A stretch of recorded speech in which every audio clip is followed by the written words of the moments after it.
Good morning, everybody. Nice to have you here for contemporary issues. We have a good topic today. The brain, and what are the differences between men's brain and women's brain, and how does that affect our behavior? So kind of we serendipitously linked to the sermon today. Mark was talking about the book of James and how it focuses on behavior. We should be kind and do the proper behavior as Christians. So in this hour, we get to talk about why we behave as we do. And so we have some connection with the sermon today. But before we do that, I want to do our usual announcements. Zoomers, please mute yourself in the lower left corner of your screen so we can keep the background noise down, and want to welcome Susan to Denver too. Susan is usually in Ontario, Canada, but she's visiting in Denver, visiting with her dad at the V. So nice to have you in town here, Susan. And any other Zoomers, we're glad to have you here too, and hope you will comment. Whenever you want to ask a question or comment, please do that. And that we are recording this for future playback for those who missed the class and like to see these topics later. We are glad to do that. And as we said, please feel free to chime in today. This can be an interesting topic. We want to hear from both sides, men and the women, about why we do what we do. So also other announcements, we're having a Sunday school class summer social party this Thursday. Is it 6 or 6:30, Alice? 6. I think it's 6:30 on my calendar. Well, it was originally 6:30 and then he changed it. Okay. 6 o'clock, so it'll be here in the church by the kitchen, and we're just going to have food and games, trivia, and I will invite the pastors too. I know Alice and Ron suggested inviting Rev Jerry and Rev Amy, and we'll do that if they can Amy come by. said she's available. I saw her in the hallway. Jerry said his daughter's moving here from Texas and he'll be on his way down. Okay, good. So you've already asked her. But go ahead and email Amy. She's, Okay, reminder. good. Good chance for them to connect with I agree. us here too. Okay. Any other There's a sign-up sheet going around. sign-up sheet going So we around, know. sign up food, and Yeah. we'll have a good time. Always good to connect with people. How about things in the news this week? We like to take a minute and talk about things in the news. May I just ask a question? Sure. Is this dinner for all classes that you have at the church or just this gathering? This is just for our class. Okay, thank you. Yes, but you're welcome to come. Anybody who's come or interested is welcome to come and just join in, connect. Okay. That's the idea. Um, The Methodist slate was on the radio this morning, public Okay, radio. okay, hang on just a second, Eric. Go right I ahead. heard this on a news program, and I can't tell you which one this past week or 10 days. And so I may not have the name of the book correct, but it's a new book out on how left-handed people function differently than right-handed people. And I really picked up on it, starting to pick up the pen because I'm a left-hander. Ah, And okay. so if anyone heard that on one of the news programs, please share that with us. I did, but I too am left-handed and I too cannot remember the name. Maybe that's part of the left-handed. That could be the problem. Wasn't there something in the Bible about left-handed people were discriminated against in the early years of the church? I'm being That, sinister in some language, left and visiting French or something. Oh, really? Yeah. Or somewhere. Didn't they I try to remember force, reading that. didn't they try to force children into Yeah. writing? Oh, yes. Right. Yeah, Yes, yes, yes. so Unbelievable. those suspicious left-handed people. My goodness. Okay. Eric, you were saying there's the Methodist split has been in the news lately. Oh, It really? was on the public radio this morning. Oh, Oh, As I was driving to church, they were talking about it. yes. okay. What did they say? They started off with the background that the Methodist Church is 6 million people, and that before COVID, they had meant to meet as a, what's the word? When there's a general conference. They had met, they had intended to meet, but then COVID happened, so now it's been delayed, this general conference, until 24. But the story was, had to dealt with that there are churches, I think he said 110 of them, that are not waiting for that general conference. They've gone ahead and ordained people who, were gay or lesbian. Well, that's our church. Yeah, they went ahead and done that. So not willing to wait for the general conference. That was the gist of the story. And then they interviewed this woman who was ordained in the Southwest Conference. And she talked about how difficult it was, hurdles she had to overcome in order to get ordained in the Southwestern Conference. Did they indicate what percentage of the Methodist Church is one way and what is the other way in terms of No, churches Well, districts? they just mentioned the 110 some odd churches that had already decided they would be reconciling. That's the word they use, reconciling church, which we are. We should do a class on that, kind of update Yeah. where we're at, and Yeah. have one of our pastors come in, and we'll do that. Yeah, because the content, we're still on track to separate as a Methodist denomination into the liberal churches, so to speak, staying with the national or the international denomination, and the conservative ones, the ones who are going to split off and are forming already their own global Methodist conference, they call it, something like that. So, but we should do an update on really where that, all the details of where that's at, because that's continuing interest and won't be finalized until 2024, Yeah, the or conference, next yeah. 23 or 24. So we will see where that goes. Okay. All righty, with that, I'm going to hit the share screen on here so our Zoomers can see what we are going to show as far as slides. Share screen. And I'm looking forward to this. Should be a good topic today. Why do we behave as we do? How much is nature and biology, and how much is nurture? And how much is our own choice too of our behavior? Good question. Pull up. There we go. All right.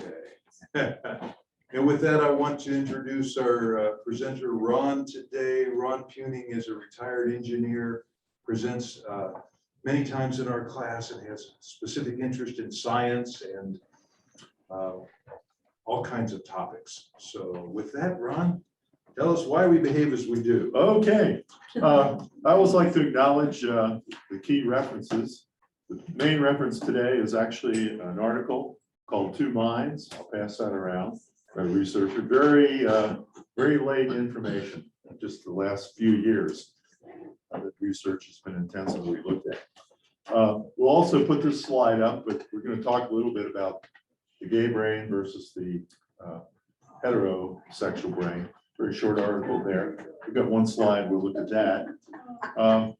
The BBC put a program on a TV series called The Brain, and it's really worth watching. And there's a book this book that summarizes, and it's not too deep. You don't have to be a PhD microbiologist to understand that. It's good.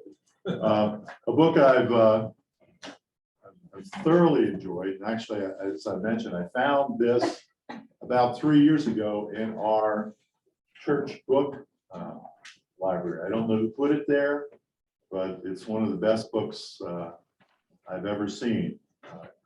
It's massive, but there's a million lessons in it about the human mind, behave, why we do what we do, and et cetera. So I can't say enough good things. Then a very research-oriented book on the human amygdala, with a stack of papers on the amygdala. So you can kind of summarize it though with that first chart. It shows the basic essence and compartments of the brain. And as science and medicine moves forward, they're making a lot of progress, understanding the different parts of the brain, what parts work together for certain behaviors and things we do during the day. Next slide. Can you read those? Yeah, Read some of those, Ron. yeah, they're in the mail. Of course, sex, lame excuses gland, beer lobe, job stuff, power tools lobe, ball sports, movies and with explosions and babes. And then there's some sections that are so small, they're atoms or whatever. The commitment atom, personal hygiene atom, the listening particle. Yeah, right. Now we jump over to the female line, and of course, we've got chocolate, fantasy, mystery, moods and behavior, Yeah. gossip load, shopping load, musicals, sitcoms, binges and cravings. Okay, So next slide. So this one's probably not scientific, right? That would be more of the general impression that we have of each other's brains. We just be more productive.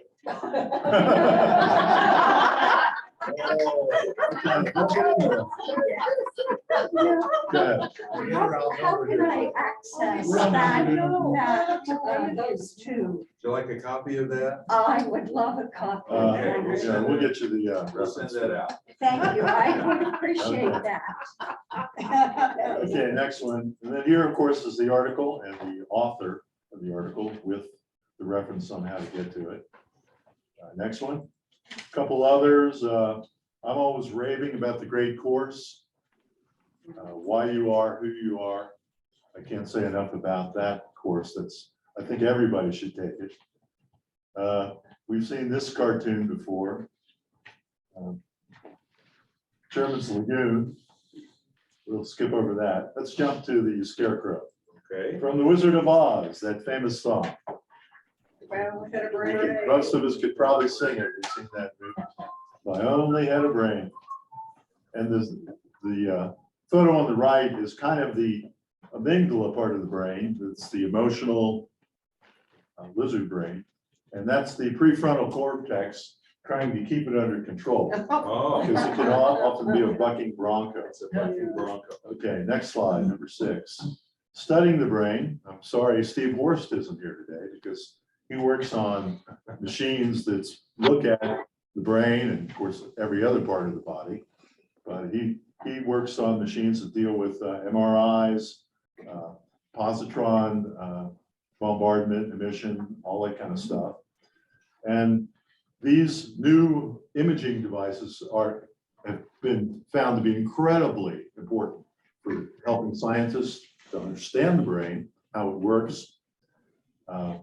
What they do is they put somebody in one of these machines, they show them some pictures or get him in some kind of activity. Not that you can be much active when you're sitting in one of those, but they look for the consumption of oxygen or glucose or reaction or activity related proteins in the brain while people are looking at certain pictures or engaged in certain activities.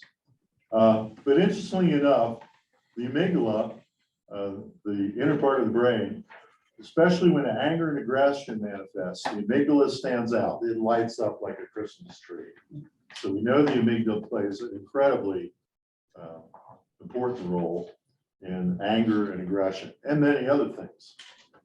Next one. Here's the hemispheres of the brain, the right and the left hemisphere, and some of the key things that are more dominant and light up more on the left side versus the right side. And that could be a lesson in itself. The right, left brain. You've heard. Left is logical, right is creative. Yeah, although there's some mix. You look at the right side, intuitive thought, random sequencing, emotional thought, adventurous, impulse, imagination, left, verbal, math, science, logic, yeah. I might be jumping ahead, but I've heard that women are more whole brain than men. Men tend I to believe it. We're not jumping the be- gun. We tend to be right or left brain dominant. Really? That's what I. Yeah, well, we got a slide on that. It shows, I'm getting ahead, probably. let's say there's a major information cable running between the right and the left lobe. There's Corpus several. callosum. And the female cable carries more information. Yes. And when ladies get involved in thinking, the two parts talk more and cooperate more. Where the guys tend to be centralized on one side or the other. More, yeah, not entirely, but there's definite in the female brain more cross communication. Yes. Even the parts of the female brain are talking to one another more and not, I think the cable's the corpus callosum. It's like, yes, yeah. Okay, so that's a lesson in itself, just looking at the right and left side. Well, we're not gonna look at the right and left today. We're gonna concentrate more on looking at that little primitive lizard brain. It's sometimes been called the amygdala. And the amygdala, of course, isn't as simple as it looks. There's a diagram showing some of the things. It's got at least 13 to 17 compartments within itself, right, left, all different segments. And whoops. But the lizard brain is more predominant in lizards. A lot of the lower levels of life don't have the prefrontal cortex or much of it. And their lives are pretty much guided by lizards with lizard brains. So, And hopefully we still have our lizard brain and we've integrated into our overall personality and we use it every day. And you certainly need your amygdala. And we don't want to make the amygdala sound like an evil or a primitive part because you need it. You absolutely need it. You will be a terrible, incomplete person without that lizard brain. Next one. Okay, so there's a Gila monster. That's, of course, guided by its lizard brain. You won't find any prefrontal cortex in that Gila monster. Unless, unlike my favorite comic book where the Gila monster evolved and became a dangerous menace to the earth. But What's that fortunately, say? Green Lantern saved us from that. Good. Okay, next one. Females get more brain activity from humor than males. They've shown jokes and whatever, and looked at the female brain while jokes are being told. And the female brain tends to be lit up in more areas and a little more intense. Doesn't mean we can't laugh ourselves silly with males, but just there's more pieces of brain involved in humor with the female. Next one. This next shot is almost in itself incontrovertible evidence that the sexuality is pre-wired into the brain. I'm always a person that likes logic and logical arguments and not sticking with biases. These shots that in themselves almost prove by themselves that the sexuality basis is strongly pre-wired. The top four shots are the left side of the amygdala. The bottom four shots are the right side of the amygdala. And then those acronyms up top is the heterosexual male, heterosexual woman, the homosexual male, and the homosexual woman. If we look at the top row and the center two, we have the heterosexual woman, the most common female, and we have the homosexual male. And look how similar they are. Whereas we look at the homosexual male and the heterosexual male, that's the first and the third. And see, there's quite a bit of difference. So you can spend quite a bit of time on these charts, but you don't have to look at it long to say, yeah, we definitely have brain differences, and a gay guy will light up more similar to that of a most common woman. Yeah, so you can see it when you do these studies. Next one. Are those pet pictures? Or this one? Pet. So we could read the fine, there's certainly, read that fine print. Physical attributes from the brain, these images. I'd have to look more deeply into the study, maybe possibly trying. Again, Steve Horst in our class works on getting these kind of systems installed in hospitals all over the place. Okay. We've talked about the amygdala. There's another part of the brain called the ACC, the anterior cingulate cortex. And there's differences. Now we talked about male and female differences. You can see brain differences in people that are what we might call strongly conservative and strongly liberal. Liberals tend to have larger ACCs. That's that pink area. So liberals have big bananas. Anterior cingulate cord. And mathematically, the correlation is a minus 0.27 for conservatives. So 27% larger. Conservatives tend to have the larger amygdalas. Correlation 0.23. That's correlation. That's not percentage, by the way. So we can say the liberals have the fruit, the bananas, the conservatives have the nuts. Okay, next one. So if your brain has a larger Amygdala? are you pretty much destined to be a political conservative? No, by no means. That's my, Okay. We want to emphasize these are not, definitive. It's on the average, Okay. probability speaking, correlation. Okay. All right, next one. Before you wish for a larger brain, be more specific. Don't ask the genie for a larger brain, get specific. Larger amygdala correlates with greater response to negative stimuli. That means if your amygdala is larger, you're going to react more to something upsetting, some gross pictures, a crime. You're just going to somebody cutting you off in traffic. Oh, yeah. Whereas the larger ACC, that's the banana, correlates with more tolerance for ambiguity and novelty. So the larger ACC people like more novelty. They'll say, oh, let's try that new dish in the restaurant. Let's go see this movie. It's not everybody that's watches. frightening though. Just check out the thing. So next one. What then? That's frightening to me, that's almost predetermined. It doesn't mean, it's not a binary thing. It's just like you're more open to it. You're more, but yes, in a way, has your personality been partially dealt at birth? Yes, partially.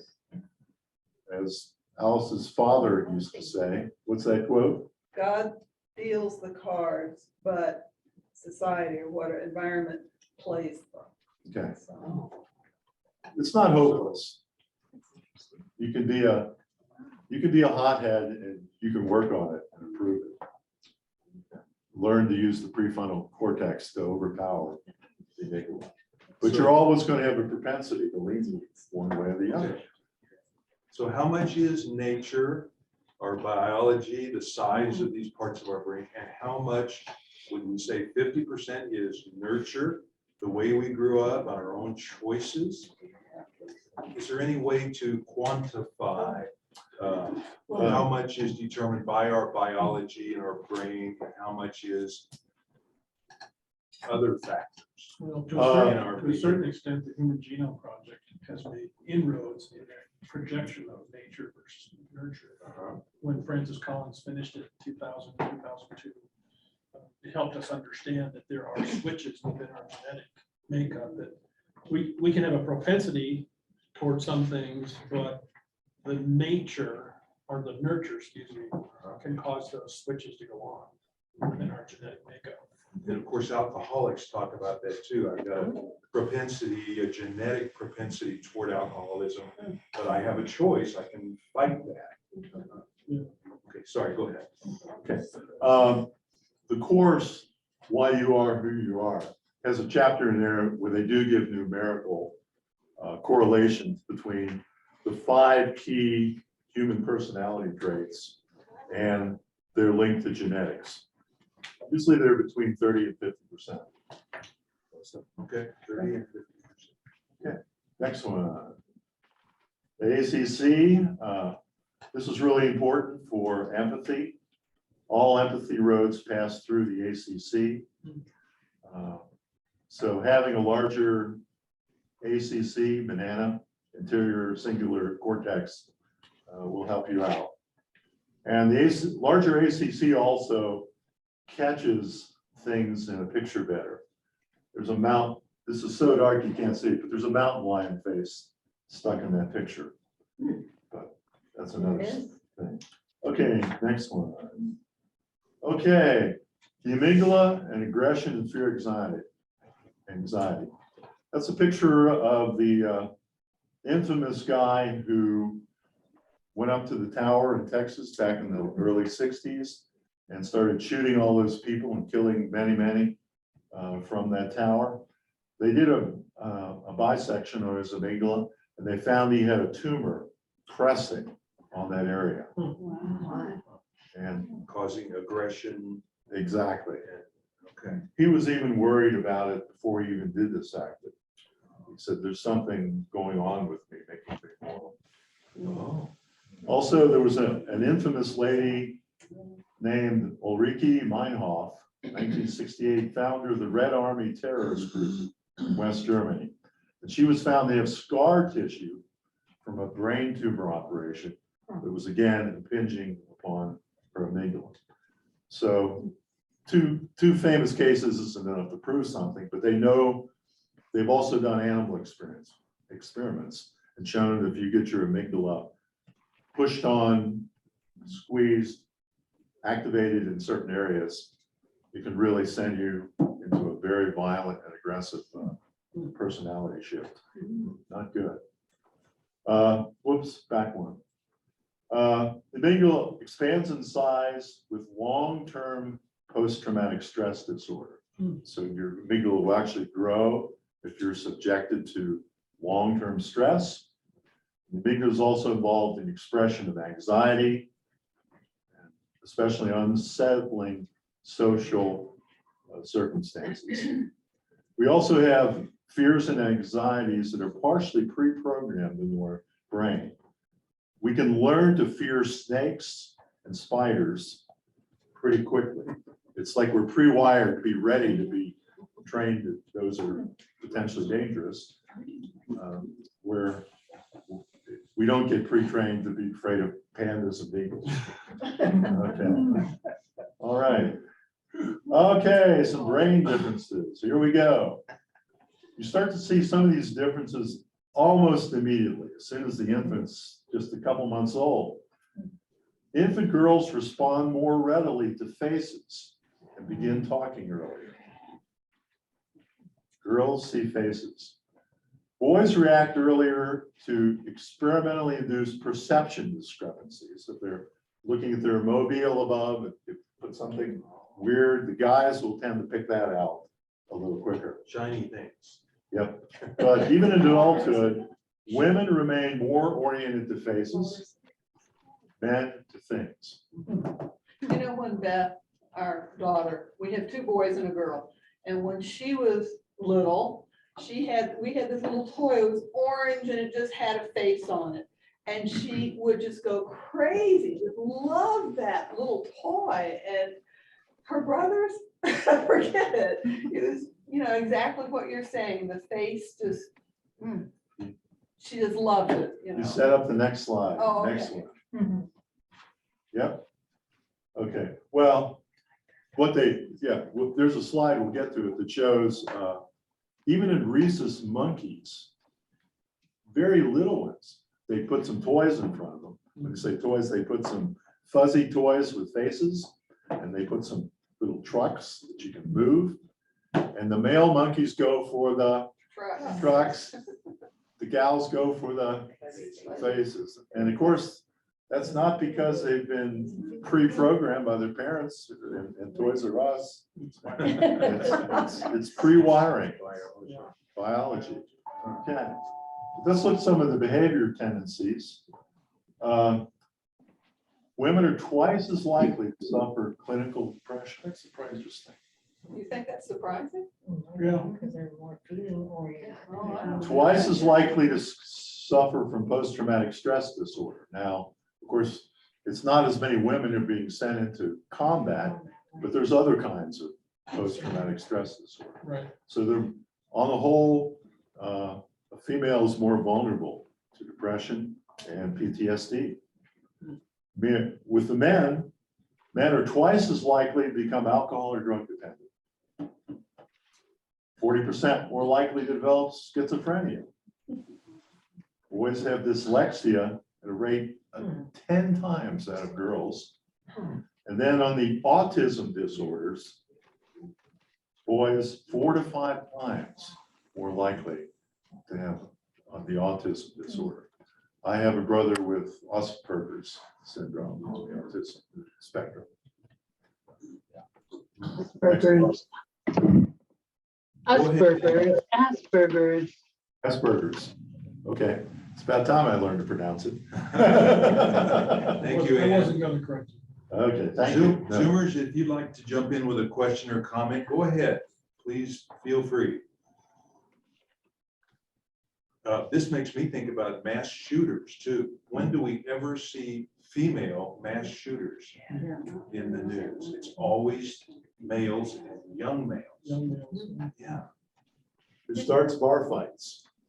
young males. Who are the violent criminals? Almost always.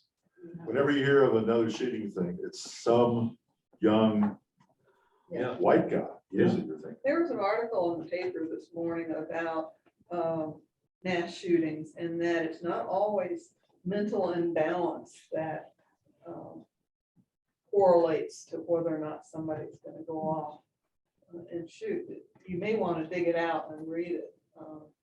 So a lot of people have been saying, you know, let's treat the mental illness and all this will go away. Well, they're saying that's not exactly true, that there are other things in people's lives.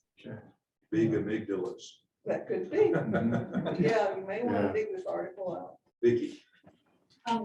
That statement that you made, Ron, about women have a tendency to have conversations, or their brains have conversations with themselves.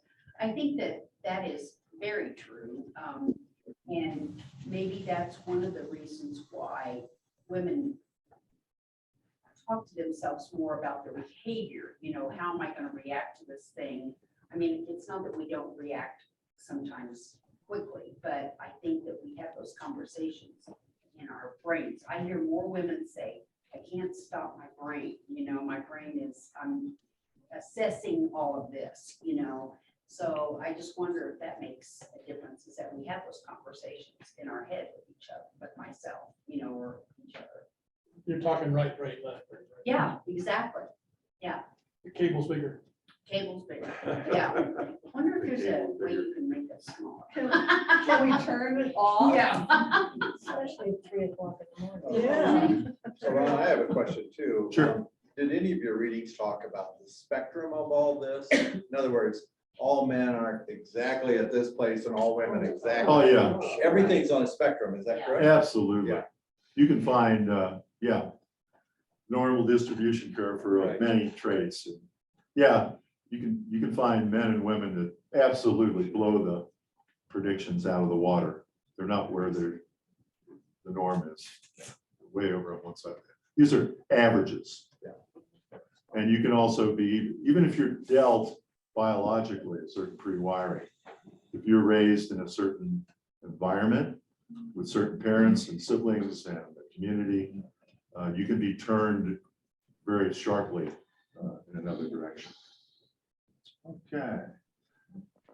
Okay, brain differences. Men have larger total brain size. But it doesn't help us. but that's just it. Careful what you wish for. Women have larger hippocampuses. That's a piece of the brain, which is critical to learning and memorization. In fact, on the average, a woman can memorize a 9-digit sequence as well as a male can do a 7-digit sequence. Women are better at memorizing long phone numbers or addresses. Until we get to be 65, and then we forget.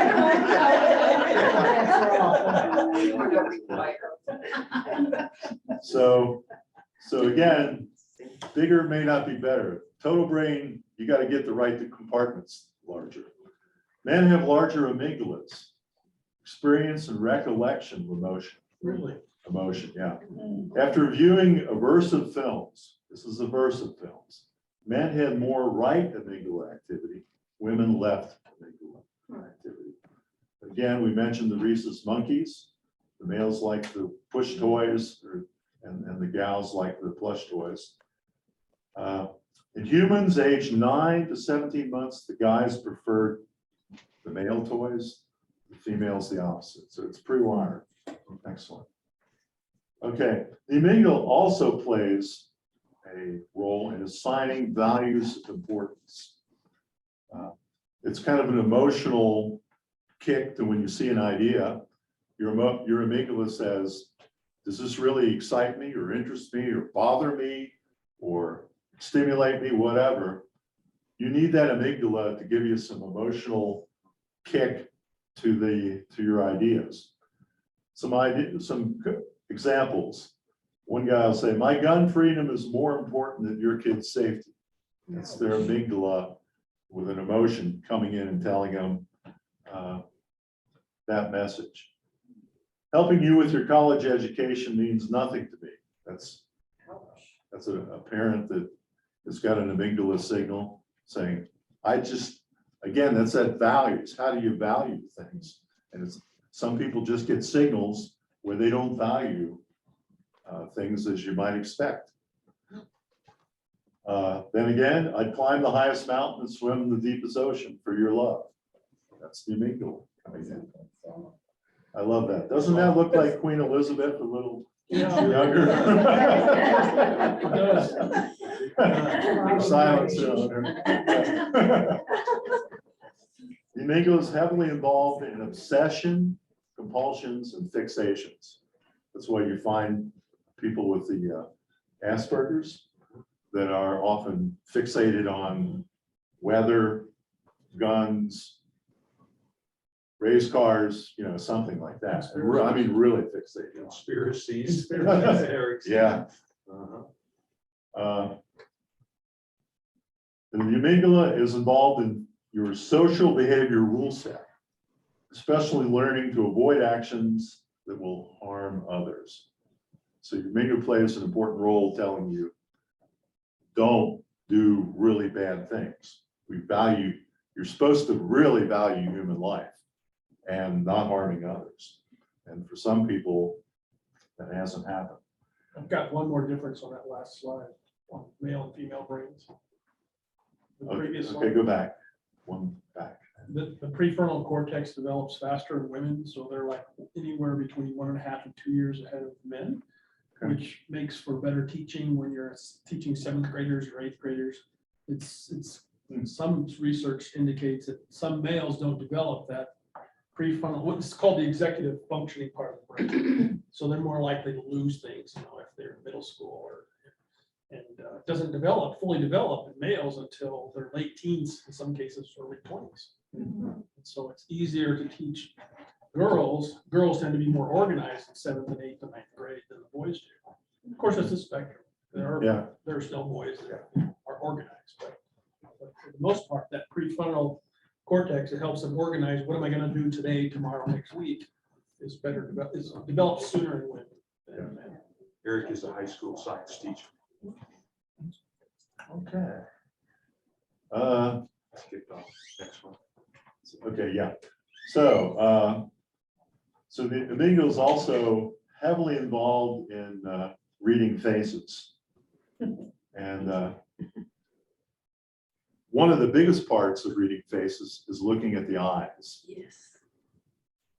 And particularly people with Asperger's don't make much eye contact. And hence they have a terrible time interpreting how other people are feeling and how they're perceiving things. Okay.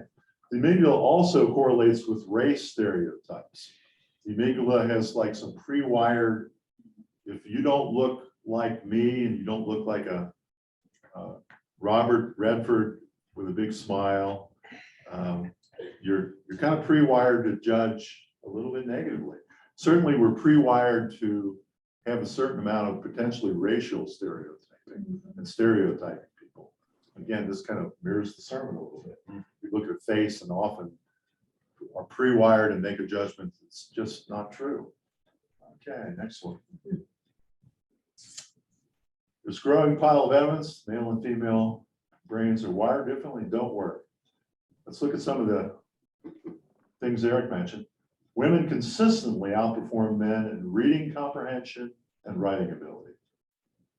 Women outperform on fine motor coordination, perceptual speed. I guess fine motor coordination, like threading a needle, doing really, like working a little circuit with a soldering iron, even fine surgery, I would think. Okay. The men can more easily juggle things in their working memory and have superior visual spatial skills, like flying a TIE fighter through a Death Star, you know, where they go down those channels. Or driving on a race car track, you know, see where all the other cars are, driving like idiots. Men are better at weaving through traffic. Females tend to rely on landmarks more for navigation, men on estimating direction, travel, and distance. Don't ask the directions, do you? And again, the men more oriented to things, women to faces. Men or women retain stronger, more vivid memories of emotional events than men do. Emotion burns, can burn an event into our mind very strongly. We all know that if you're walking down the street and suddenly a violent gang fight breaks out in front of you, you will remember that for a long time. Or Having Very- the house broken into. yeah, Yeah. both, and of course, the emotional state helps all of us remember things better. Good things and bad things. All right. What else? Oh yeah, there's the one. The two hemispheres of a woman's brain talk to each other more. And women have a bigger white matter cable that connects the two brain hemispheres. There's the cable guy. The cable guy. Okay, and then of course, the fuel additives in our bloodstream. Gals have the estrogen, the proestrogen, the guys testosterone and androgens.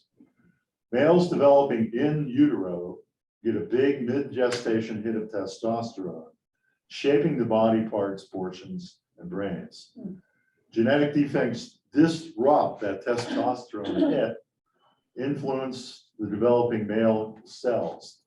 And the default is really for female. With the developing fetus, the default is sort of female, but you need that big hit of testosterone for a male to go the male direction. Embryo. Okay. Okay. Okay, every cell in a male or female body has a slightly different set of sex chromosome genes. Each brain module is masculinized or feminized by the early in utero rush of testosterone.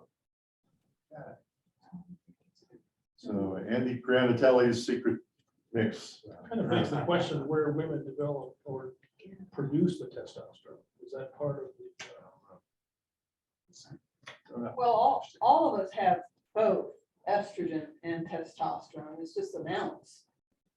True. But Well, we know where it's produced. But, Yeah, yeah, I'm right, just wondering where it's it's produced. one of those gaps in my back, my learning, I guess. So, Okay, let's wrap it up here and get more into the discussion.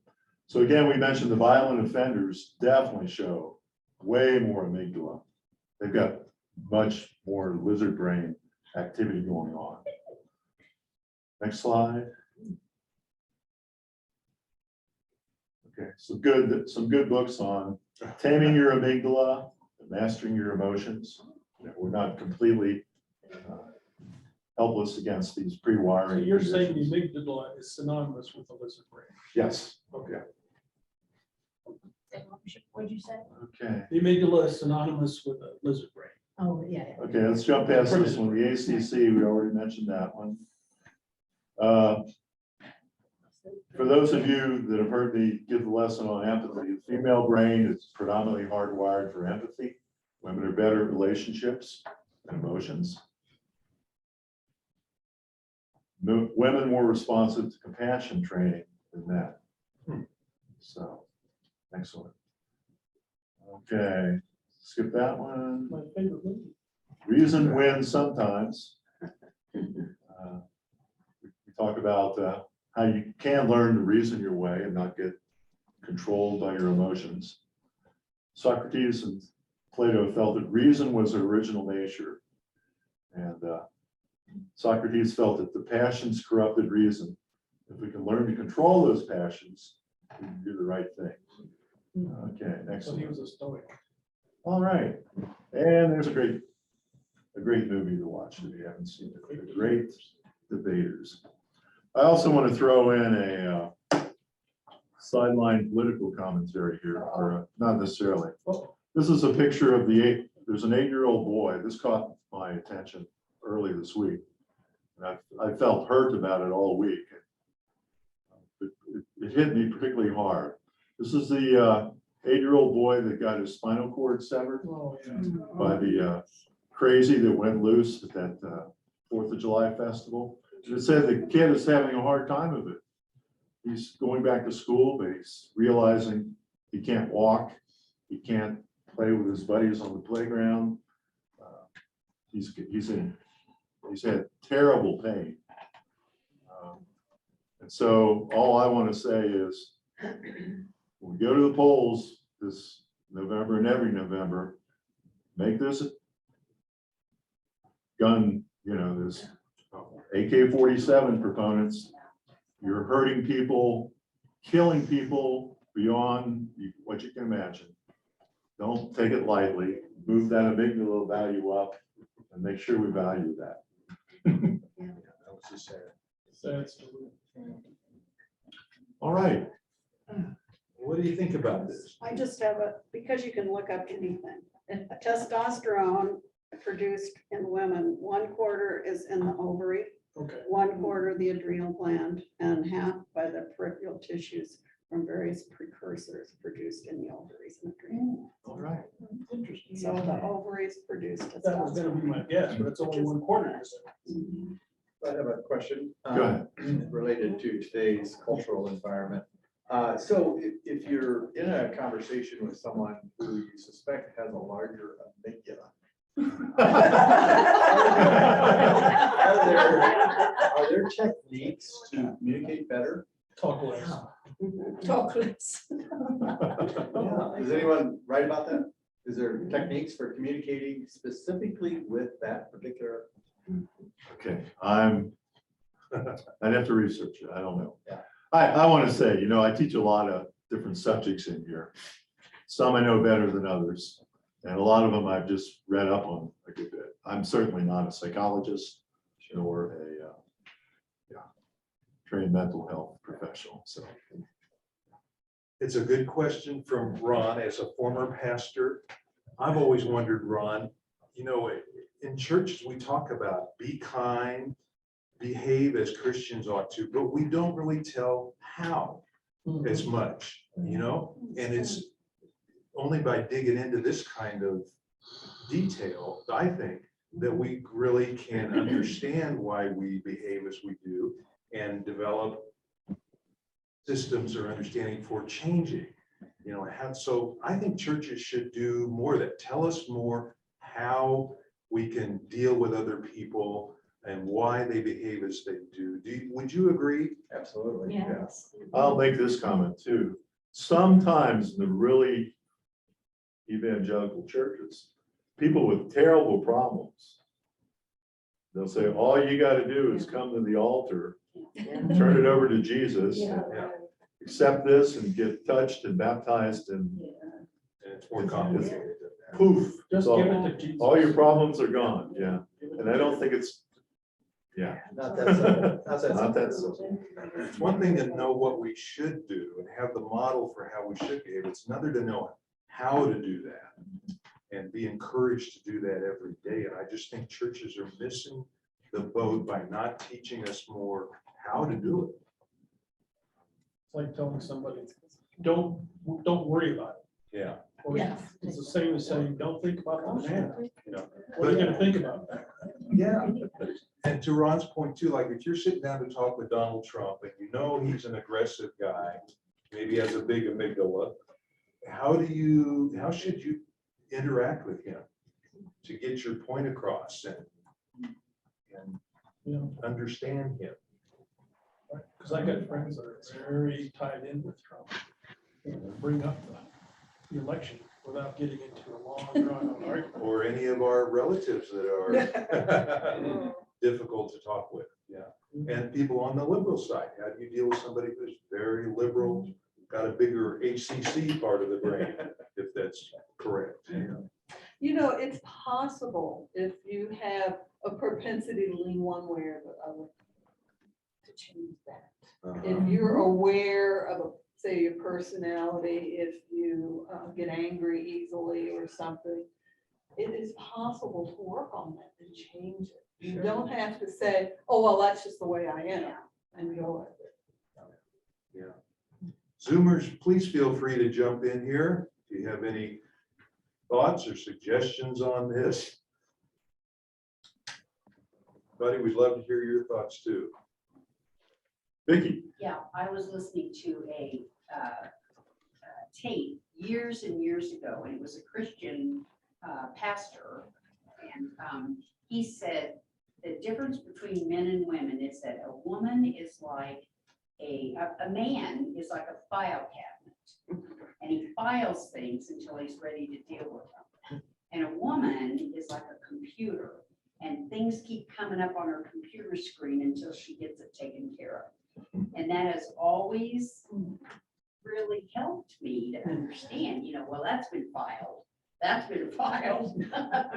And it keeps, I mean, how does this work? You know, how does a woman have it keep coming up on her computer screen, right, honey? And, and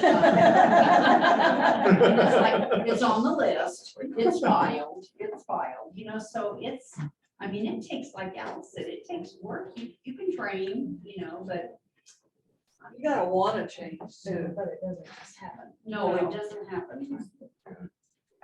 Isn't there something from Eric Hoffer, you know, the true believer, and he writes, it's more about how we believe, not what we believe.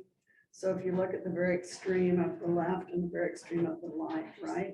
They're believing in very similar ways, they just are believing different things. So they're very strident, both of them, and not flexible, but it's just, they filled in the little boxes with different beliefs. Could I ask a question of Mark in our back row, our new member class? Yeah. I just learned that Mark is a Denver police officer, has been retired many years. And do they teach these kind of things to police officers, Mark, where behavior comes from and how to deal with people? Probably more now than ever before, I would think.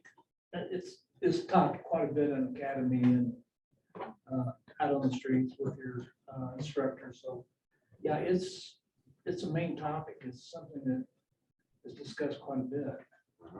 Okay, thank you. Some of the, I have a question that has nothing to do with my police Okay, background, and that is, what would you expect a transgender person's brain to be like? good question.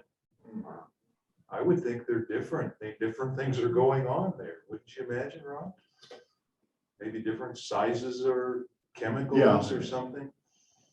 Degrees, just like there were two pictures there. Well, there could be one that's 50% similar, you know, degrees. It's not binary.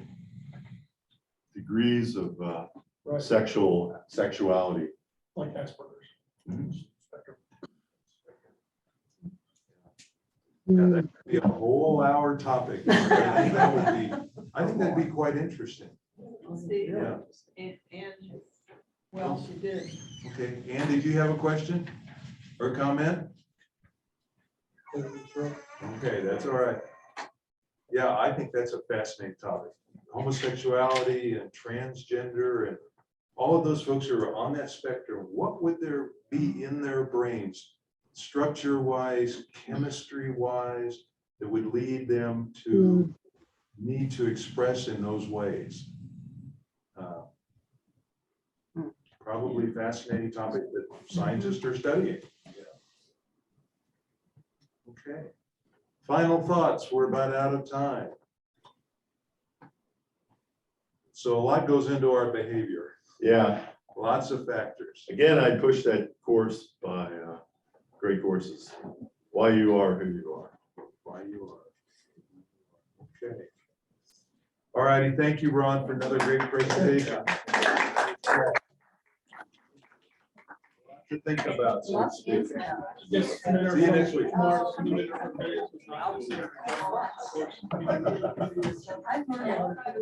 Never read it. I don't know. Yeah.